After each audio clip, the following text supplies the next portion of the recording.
प्रगति और विकास का, आस और विश्वास का, जन जन के जीवन की खुशहाली का दर्पण, जन जन के जीवन की खुशहाली का दर्पण। ये है कृषि दर्शन, ये है कृषि दर्शन, ये है कृषि दर्शन। सदियों से लेकर अब तक खेती और किसानी में कई परिवर्तन आपको देखने को मिले हैं। अब किसानों के लिए नए नए कृषि यंत्र उपलब्ध हैं, नए नए नवाचार आप लोगों के सामने आ रहे हैं, जिससे किसान फायदा उठा रहे हैं और बेहतर उपज प्राप्त कर रहे हैं। किसान भाइयों नमस्कार, मैं हूं राकेश शर्मा और स्वागत करता हूं आप सभी का कार्यक्रम कृषि दर्शन में। आज के कार्यक्रम में हम आए हैं कृषि विज्ञान केंद्र टांकरडा चोमू, जहां पर किसान गोष्ठी एवं कृषि वैज्ञानिक संवाद का आयोजन किया जा रहा है। यहां पर किसान किस तरह से लाभान्वित हो रहे हैं, किस तरह से उनको जानकारियां मिल रही है और किस तरह से कृषि वैज्ञानिक नए नए नवाचारों के बारे में उनको बता रहे हैं, इसके बारे में हम जानकारी लेंगे। लेकिन आइए सबसे पहले देखते हैं खबरें खेती की। किसान भाइयों नमस्कार, खेती किसानी की खबरों में आप सभी का बहुत बहुत स्वागत है। आइए सबसे पहले एक नज़र डालते हैं खेती से जुड़ी हुई आज की कुछ खास खबरों पर। लैब टू लैंड मंत्र के साथ आगे बढ़ना होगा। जीरो बजट नेचुरल फार्मिंग के तहत 2 दिवसीय प्रशिक्षण आयोजित और सरसों फसल पर प्रक्षेत्र दिवस का हुआ आयोजन। प्रधानमंत्री श्री नरेंद्र मोदी ने मन की बात कार्यक्रम में कहा कि हमें लैब टू लैंड मंत्र के साथ आगे बढ़कर आमदनी बढ़ानी होगी। प्रधानमंत्री नरेंद्र मोदी ने मन की बात कार्यक्रम में कहा कि हमें लैब टू लैंड मंत्र के साथ आगे बढ़ना होगा। उदाहरण के तौर पर हैदराबाद के चिंतला वेंकट रेड्डी जी हैं। रेड्डी जी के एक डॉक्टर मित्र ने उन्हें एक बार विटामिन डी की कमी से होने वाली बीमारियां और उसके खतरों के बारे में बताया। रेड्डी जी किसान हैं। उन्होंने सोचा कि वो इस समस्या के समाधान के लिए क्या कर सकते हैं। इसके बाद उन्होंने मेहनत की और गेहूं चावल की ऐसी प्रजातियों को विकसित की जो खास तौर पर विटामिन डी से युक्त है। इसी महीने उन्हें World Intellectual Property Organization Geneva से पेटेंट भी मिली है। ये हमारी सरकार का सौभाग्य है कि वेंकट रेड्डी जी को पिछले साल पद्मश्री से भी सम्मानित किया था। ऐसे ही बहुत इनोवेटिव तरीके से लद्दाख के उर्गेन फुत्सौग भी काम कर रहे हैं। उर्गेन जी इतनी ऊंचाई पर ऑर्गेनिक तरीके से खेती करके करीब 20 फसलें उगा रहे हैं, वो भी साइक्लिक तरीके से। यानी वो एक फसल के वेस्ट को दूसरी फसल में खाद के तौर पर इस्तेमाल कर लेते हैं। है ना कमाल की बात। इसी तरह गुजरात के पाटन जिले में कामराज भाई चौधरी ने घर में ही सहजन के अच्छे बीज विकसित किए हैं। सहजन को कुछ लोग सरगवा बोलते हैं, इसे मोरिंगा या ड्रमस्टिक भी कहा जाता है। अच्छे बीजों की मदद से जो सहजन पैदा होता है उसकी क्वालिटी भी अच्छी होती है। अपनी उपज को वो अब तमिलनाडु और पश्चिम बंगाल भेजकर अपनी आय भी बढ़ा रहे हैं। साथियों, आजकल चिया सीड्स का नाम आप लोग बहुत सुनते होंगे। हेल्थ अवेयरनेस से जुड़े लोग इसे काफी महत्व देते हैं और दुनिया में इसकी बड़ी मांग भी है। भारत में इसे ज्यादातर बाहर से मंगाते हैं, लेकिन अब चिया सीड्स में आत्मनिर्भरता का बीड़ा भी लोग उठा रहे हैं। ऐसे ही यूपी के बाराबंकी में हरिश्चंद्र जी ने चिया सीड्स की खेती शुरू की है। चिया सीड्स की खेती उनकी आय भी बढ़ाएगी और आत्मनिर्भर भारत अभियान में मदद भी करेगी। साथियों, एग्रीकल्चर वेस्ट से वेल्थ क्रिएट करने के भी कई प्रयोग देश भर में सफलतापूर्वक चल रहे हैं। जैसे मदुरई के मुरुगेसन जी ने केले के वेस्ट से रस्सी बनाने की एक मशीन बनाई है। मुरुगेसन जी के इस इनोवेशन से पर्यावरण और गंदगी का भी समाधान होगा और किसानों के लिए अतिरिक्त आय का रास्ता भी बनेगा। साथियों, मन की बात के श्रोताओं को इतने सारे लोगों के बारे में बताने का मेरा मकसद यही है कि हम सभी इनसे प्रेरणा लें। सीकर जिले के जाजोद में जीरो बजट नेचुरल फार्मिंग योजना के अंतर्गत 2 दिवसीय कृषक प्रशिक्षण शिविर का आयोजन किया गया। प्रशिक्षण कार्यक्रम को संबोधित करते हुए विशिष्ट अतिथि व्याख्याता कानसिंह निर्वाण कटराथल ने देशी गाय के गोबर और गौमूत्र से भूमि सुधार करके शुद्ध उत्पादन प्राप्त करने की बात कही। जाजोद कृषि पर्यवेक्षक दीपाराम हरिद्वाल ने बताया कि इस प्रशिक्षण में पहले से चयनित 50 किसानों ने भाग लेकर जीरो बजट नेचुरल फार्मिंग के गुर सीखे। उन्होंने बताया कि कृषि भूमि का पोषण करना बहुत ज़रूरी है। इसके लिए वर्मी कंपोस्ट, हरी खाद, देशी खाद आदि का प्रयोग कर फसल चक्र अपनाते हुए शुद्ध फसल उत्पादन लिया जा सकता है, जिससे मानव और पशु जीवन के साथ ही पर्यावरण भी शुद्ध रहेगा। झुंझुनू जिले के कृषि विज्ञान केंद्र आबूसर द्वारा सरसों फसल पर प्रक्षेत्र दिवस का आयोजन किया गया, जिसका उद्देश्य किसानों को नई तकनीकों की जानकारी देना था। कृषि विज्ञान केंद्र आबूसर द्वारा चयनित गांव कुमास पूनिया में सरसों फसल पर प्रक्षेत्र दिवस का आयोजन किया गया। केंद्र के अध्यक्ष डॉक्टर दयानंद ने बताया कि कुमास पूनिया के 25 प्रगतिशील किसानों के खेत पर 1 एकड़ क्षेत्र में सरसों के समन्वित फसल प्रबंधन पर प्रदर्शन लगाए गए हैं।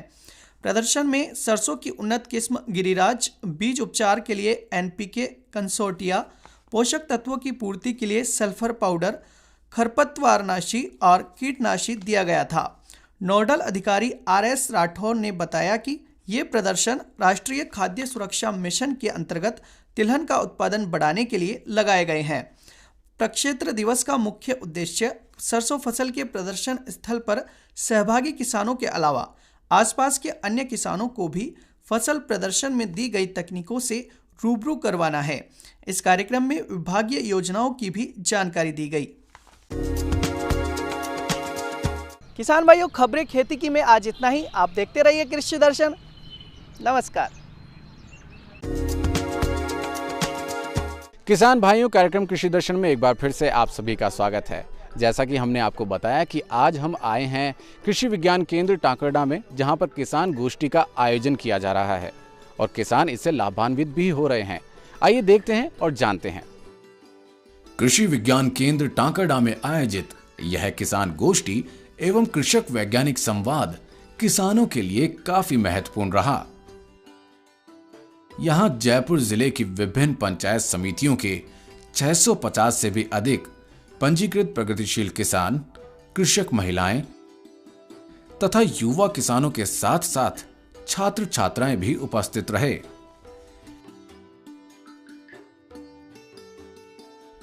इस मेले का उद्घाटन सीकर सांसद स्वामी सुमेधानंद सरस्वती ने किया।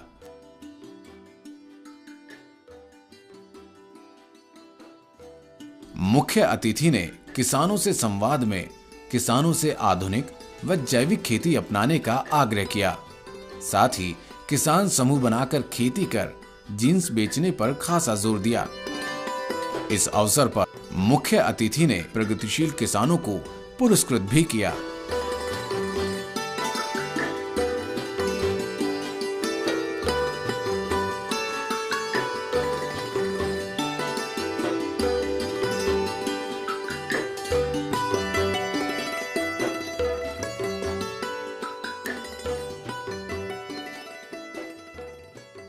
सीकर सांसद स्वामी सुमेधानंद सरस्वती ने कृषि विज्ञान केंद्र में फसल कैफेटेरिया, बकरी पालन इकाई, अजोला यूनिट, नेपियर घास, mushroom unit, vermi compost, decomposer, पौधशाला जैसी विभिन्न इकाइयों का अवलोकन किया। इस मौके पर हमने स्वामी सुमेधानंद सरस्वती से बात की और जाने उनके विचार किसान गोष्ठी और कृषि कानूनों के बारे में। कार्यक्रम कृषि दर्शन में आज कृषि विज्ञान केंद्र टांकरडा में हमारे साथ मौजूद हैं सांसद महोदय स्वामी सुमेधानंद सरस्वती जी। आप हिस्सा बने हैं किसान गोष्ठी का यहाँ कृषि विज्ञान केंद्र में। सर, कैसा लगा आपको इस गोष्ठी में आकर? कृषि विज्ञान केंद्र टांकरडा में आने का मौका मिला है। समय समय पर मैं इस केंद्र पर आता रहता हूँ। मेरी लोकसभा में भी है और वैसे भी मेरा कृषि के प्रति लगाव है, क्योंकि किसान के घर में जन्म हुआ, मैंने खुद खेती की है। वर्तमान में किसान को मार्गदर्शन की आवश्यकता है, और इस प्रकार के अनुसंधान केंद्र जो रिसर्च करते हैं, वहाँ किसान स्वयं आकर के जब किसी चीज़ को देखता है तो उसको प्रेरणा मिलती है। और मैं समझता हूँ कि यहाँ के साइंटिस्ट, यहाँ के वैज्ञानिक, चाहे पूसा इंस्टीट्यूट से जुड़ करके या अन्य जितने भी हमारे कृषि अनुसंधान केंद्र हैं उनसे जुड़ करके जो काम कर रहे हैं वो बहुत ही महत्वपूर्ण है। और आज इस गोष्ठी में जितने किसान आए हैं वो इसको देखेंगे, किसान को लाभ होगा। लाभकारी खेती तभी हो सकती है जब किसान उस पर वैज्ञानिक तरीके से खेती करेगा। परंपरागत खेती से हट करके उसमें अनुसंधान रिसर्च का प्रयोग करके और खेती करेगा तो किसान को लाभ मिलेगा। और माननीय प्रधानमंत्री जी, माननीय कृषि मंत्री जी का यही उद्देश्य है कि किसान को हम लाभकारी खेती की तरफ ले जाएं, किसान उत्पादन अच्छा करे, बढ़िया किस्म हो, ताकि देश का विकास हो सके। सरकार के भी यही प्रयास हैं कि किसानों की आय दोगुनी हो, और उसी को मद्देनज़र रखते हुए 3 नए कृषि कानून भी पारित किए गए हैं। आप एक सरकार के प्रतिनिधि हैं, तो किस तरह से किसानों को ये बताना चाहेंगे कि किस तरह से ये फ़ायदेमंद है किसानों के लिए? माननीय प्रधानमंत्री जी और हमारी सरकार चाहती है कि एक परंपरागत 1955 का कानून बना हुआ है जिसमें किसान खूंटे से बंध गया। पशु जो खूंटे से बन जाता है तो दूध का उत्पादन नहीं दे पाता है, खुला रह करके विचरण करता है। तो वही स्थिति किसान की है। किसान को हमने मंडी से बांध करके रख दिया। आज दक्षिण भारत में, साउथ के अंदर किसान समूह बना करके हजारों किसान इकट्ठे होकर के पूरे देश नहीं पूरी दुनिया में अपना माल बेचते हैं।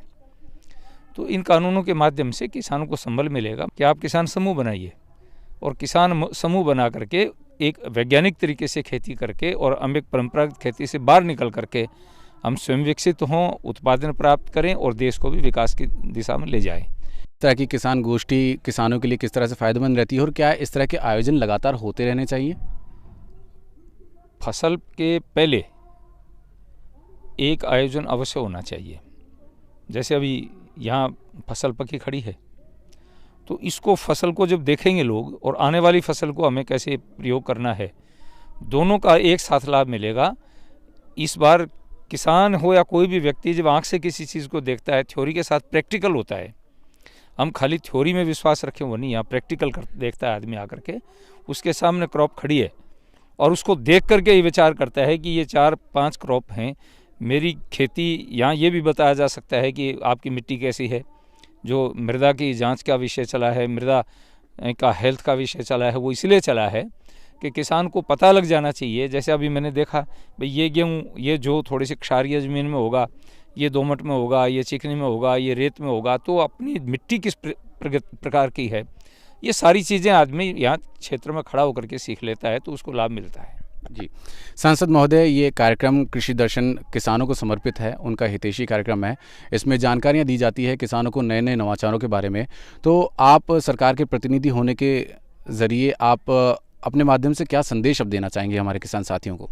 मैं अपने सभी किसान साथियों से निवेदन करना चाहूँगा कि प्रत्येक किसान अपना जो स्थानीय कृषि विज्ञान केंद्र उससे जुड़े, और उससे जुड़ करके हमारा जो एग्रीकल्चर डिपार्टमेंट है उससे भी जुड़े।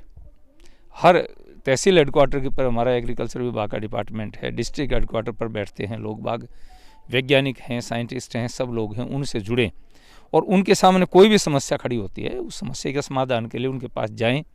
समय समय पर बीज के बारे में, खाद के बारे में और चीज़ों के बारे में जानकारी लें। तो मेरा यही निवेदन है किसानों से कि वो इन संस्थानों से जुड़ करके, वैज्ञानिकों से जुड़ करके दोनों का अनुभव भी आदान प्रदान करें। किसान भी कई बार अच्छा एक्सपीरियंस करके आता है, उसका लाभ कृषि विज्ञान केंद्र को मिल सकता है। हो सकता है उसने कोई नई क्रॉप पैदा कर दी हो, वो बताए कि मैंने ये पैदा की है। जैसे अपने 2 किसान माने जगदीश जी और सुंडा राम जी, उन्होंने अपने आप में अलग काम करके अपनी पहचान बनाई है। और ऐसे किसान और साइंटिस्ट मिल जाएंगे तो देश का बहुत बड़ा हित हो सकता है, किसानों को बहुत बड़ा हित हो सकता है। तो मेरा आग्रह है किसानों से कि वो साइंटिस्ट से जुड़ करके, कृषि विज्ञान केंद्र से जुड़ करके अपना भी हित करें और देश का हित भी करें। इस कार्यक्रम में उपस्थित कृषि वैज्ञानिकों द्वारा यह भी बताया गया कि कैसे सही तकनीकी का इस्तेमाल कर कम संसाधनों के साथ बेहतर उत्पादन प्राप्त किया जा सकता है। कृषि विज्ञान केंद्र की तरफ से आज कृषि विज्ञान केंद्र में किसान गोष्ठी एवं कृषक वैज्ञानिक संवाद का आयोजन किया गया है। हम लोग जो कृषि विज्ञान केंद्र नई नई तकनीकियाँ किसानों तक पहुंचाने का जो काम है वो इन गोष्ठियों के माध्यम से और किसानों को अवेयरनेस उनको इसके बारे में जानकारी देने के लिए समय समय पर किसान मेले, कृषि प्रदर्शनी का आयोजन करता रहता है। और कृषि विज्ञान केंद्र पे इस किसान गोष्ठी का आयोजन एक विस्तृत आयोजन किया गया है। इसका मेन मकसद यही है कि कृषि विज्ञान केंद्र पे विभिन्न यूनिटें हमारी, जैसे soil and water testing lab है हमारी, फल परिरक्षण, फल एवं सब्जी परिरक्षण की यूनिट है हमारी, और किसानों के लिए बकरी पालन की यूनिट है, आपकी मुर्गी पालन है, अजोला यूनिट है, वर्मी कंपोस्टिंग यूनिट है, पौधों की नर्सरी है, और फसलों का हमारा एक क्रॉप का कैफेटेरिया है जिसमें अलग अलग तरह कई 10-12 वैरायटियाँ हैं फसलों की, जिसमें गेहूं की, जौ की, चने की, सब्जियों की। तो वो अलग अलग किस्मों का यहाँ पे प्रदर्शन किया गया है ताकि किसान आके और अपनी आँखों से इन चीज़ों को देखे, प्रैक्टिकल रूप में इनको देखे और आगे जाके अपने खेतों पे, अपने गांव में जाके इसको अपनाए। आइए ऐसे ही कुछ प्रगतिशील पुरस्कृत किसानों से बात करते हैं। गंगाराम जी, किसान गोष्ठी में आप आए हैं, इसका हिस्सा बने हैं, तो आपसे हम जानना चाहेंगे किस तरह से आप इसमें आकर लाभान्वित हुए, किस तरह की जानकारी आपको यहाँ पर मिली? यहाँ पर नई नई तकनीकी के बारे में जानकारी हो रही है। आज जो लेटेस्ट टेक्नोलॉजी के बारे में जानकारी हो रही है, नई किस्मों के बारे में है, कौन सी किस्म का क्या प्रोडक्शन हो रहा है, इसके बारे में मुझे यहाँ पे जानकारी मिल रही है और भी किसानों को जानकारी मिल रही है। नई टेक्नोलॉजी से जानकारी प्राप्त करने के लिए ये किसान गोष्ठी और मेले का आयोजन होना बहुत आवश्यक है। कौन कौन से ऐसे सवाल हैं जिनका निदान आपको यहाँ पर मिल गया आज? यहाँ पर मुझे नई नई तकनीकी के बारे में जानकारी मिल रही है और नई जो किस्में हैं उसके बारे में जो हमें केवल नेट पे देखने को मिल रही थी, उन तकनीकियों के बारे में रूबरू होने का मौका मिल रहा है यहाँ पर। गंगाराम जी, आप यहाँ किसान गोष्ठी में सम्मानित भी हुए हैं, तो आपसे हम जानना चाहेंगे किस तरह के नवाचार आपने किए, किस तरह से आप प्रेरणा बने दूसरे किसानों के लिए जिसकी वजह से आपको सम्मानित किया जा रहा है? लगभग 15 प्रकार की मैं सब्जियां पैदा कर रहा हूं, सारी की सारी ऑर्गेनिक है, साथ में काले गेहूं का उत्पादन मैं यहां पे कर रहा हूं। स्ट्रॉबेरी विदेशों की, जो ठंडी प्रदेशों की फल है, उसको मैंने रेगिस्तान में उगाया है। इस वजह से यहाँ के किसानों को मैं मोटिवेट करता हूँ और मोटिवेट करने के बाद में उनको बताता हूँ कि इस तरीके से आप भी हर प्रकार की सब्जी लगा सकते हैं, क्योंकि किसान क्या करते हैं, भेड़ चाल चलते हैं। जो है एक ही प्रकार की सब्जियां हैं वो पूरे क्षेत्र में एक ही प्रकार की उगाते हैं, जिससे क्या होता है, उसको नुकसान होता है, क्योंकि एक सब्जी का भाव अगर नहीं मिल रहा है तो दूसरी सब्जी का मिलेगा। मेरे पास में ब्रोकली है, लेट्यूज है, आइसबर्ग है, इसके अलावा चकुंदर है, टमाटर है, खीरा है, ये सारी की सारी सब्जियां मेरे पास में है आज की तारीख में। नई तकनीकी के बारे में जो वैज्ञानिकों के द्वारा खोज की जा रही है उसके बारे में किसानों को पता है ही इन मेलों के द्वारा और किसान गोष्ठियों के द्वारा ही पता चलता है। तो मैं तो सरकार से भी निवेदन करता हूं कि हर साल ऐसी किसान गोष्ठियां आयोजन होनी चाहिए, जो किसानों को नई तकनीकी के बारे में जानकारी मिलेगी और किसानों इसी प्रकार से मोटिवेट होकर अपने खेत पर उसको अप्लाई करेंगे तो उसका रिजल्ट सामने मिलेगा। देखिए, खेती किसानी में महिलाओं का भी बहुत सहयोग रहता है। महिलाओं के बिना आजकल खेती भी संभव नहीं है। पूरा परिवार खेती में लगता है और उसके हिसाब से उपज भी बहुत अच्छी होती है और पूरा परिवार जब लगता है तो मुनाफा भी ज़्यादा होता है। आपसे जानना चाहेंगे किस तरह से आपकी खेती में भागीदारी रहती है, किस तरह से आप कार्य करती है, कहाँ कहाँ से आप जानकारियाँ लेती हैं, कहाँ कहाँ से आपको नवाचारों के बारे में मालूम पड़ता है और आप अपनी खेती में उसका इस्तेमाल करती हैं? सबसे पहले तो मैं जो महिलाओं की भागीदारी है उसके लिए कहना चाहूँगी कि कोई भी ऐसा क्षेत्र नहीं है जो महिलाओं से अछूता है। हर क्षेत्र में महिलाएं आगे आ रही है, जिससे सबसे पहले अपनी जो परंपरागत खेती थी वो महिलाओं के द्वारा ही आधा काम होता था। अब भी महिलाएं आधुनिक खेती कर रही है, उसमें महिलाएं कंधे से कंधा मिलाकर साथ चलती है। पशुपालन है, घर का कार्य है, उसमें सब में महिलाएं कार्य करती है। मैं अपने फार्म हाउस में अपने पति गंगाराम जी सेपट के साथ में सारा काम इनकी देखरेख में हम दोनों गाइड के साथ काम करते हैं।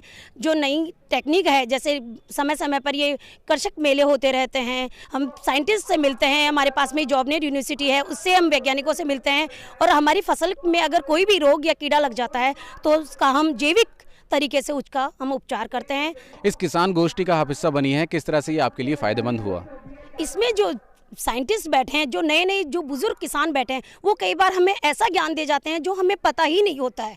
जैसे जैविक काढ़े बनाने के बारे में हमें किसी किसान ने ही बताया, फिर हम वो धीरे धीरे उसको बनाने लगे। तो वो प्रैक्टिकल हमने जो किया नहीं, प्रैक्टिकल वो कई बुजुर्ग लोगों से मिल जाता है। जो साइंटिस्ट बैठे हैं या बड़े बड़े वैज्ञानिक बैठे हैं, वो हमें इस चीज़ के बारे में अनुभव देते हैं। हमें इतने सारे लोगों से मिलने का मौका मिलेगा, कईयों के विचार हमारे काम आएंगे या हमारे विचार किसी किसान के काम आए, तो इसके लिए हम बहुत कृतज्ञता रहते हैं। बारी बारी में तो हम यहाँ आते रहते हैं और यहाँ पर जैविक खेती के बारे में ज़्यादातर मेरे को यहाँ पर सीखने को मिला है। जीव आधारित खेती करने से हमारे को रासायनिक को छोड़ करके जीव आधारित खेती करेंगे ना, तो उसमें हमारे को बीमारियों से नहीं जूझना पड़ेगा और हमारे को खेत में शुद्ध अनाज मिलेगा, उससे हम बीमारियों के चक्कर में नहीं पड़ेंगे। और दूसरी बात, जैविक से हमारे को उत्पादन अच्छा भी मिलेगा और अच्छा क्वालिटी का मिलेगा। किसान मेले में हमारे को आकर के बहुत अच्छा लग रहा है और इसमें खेती की जानकारियाँ, पेड़ पौधों की जानकारियाँ, इनकी सबकी जानकारियाँ मिलती हैं। तो अब आने वाले दिनों में पेड़ पौधों के ऊपर ही चलना पड़ेगा, जैविक पर चलना पड़ेगा। और जो पानी की समस्या आ रही है, तो यहाँ पर हमारे को फार्म पॉन्ड बनाने की सलाह देते हैं, वो फार्म पॉन्ड बनाना पड़ेगा। इनके बारे में बहुत अच्छा लगता है हमारे को।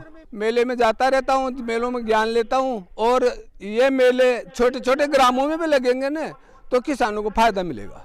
कृषि मेलों में जो हमें ज्ञानवर्धक जानकारियाँ मिलती है, जैविक में जितना भी प्रोत्साहित करते हैं, वो हम घर में जाकर के काम में लेते हैं। जब भी किसान गोष्ठी में आते हैं तो हमारे को जो भी शिक्षा दी जाती है, जैसे अभी मैं आकर के गया था तो मैंने केचुआ खाद बनाना सीखा।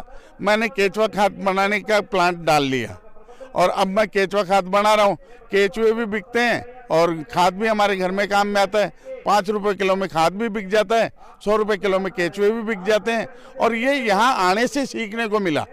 आज यहाँ किसान गोष्ठी में आने से मुझे बहुत अच्छा लगा और यहाँ मुझे मुर्गी पालन के बारे में बहुत जानकारियाँ मिली और कैसे मुर्गी पालन किया जाता है, कैसे कब वैक्सीन लगाई जाती है, कितने दिन में अंडे देती है और कैसे इसकी देखरेख की जाती है।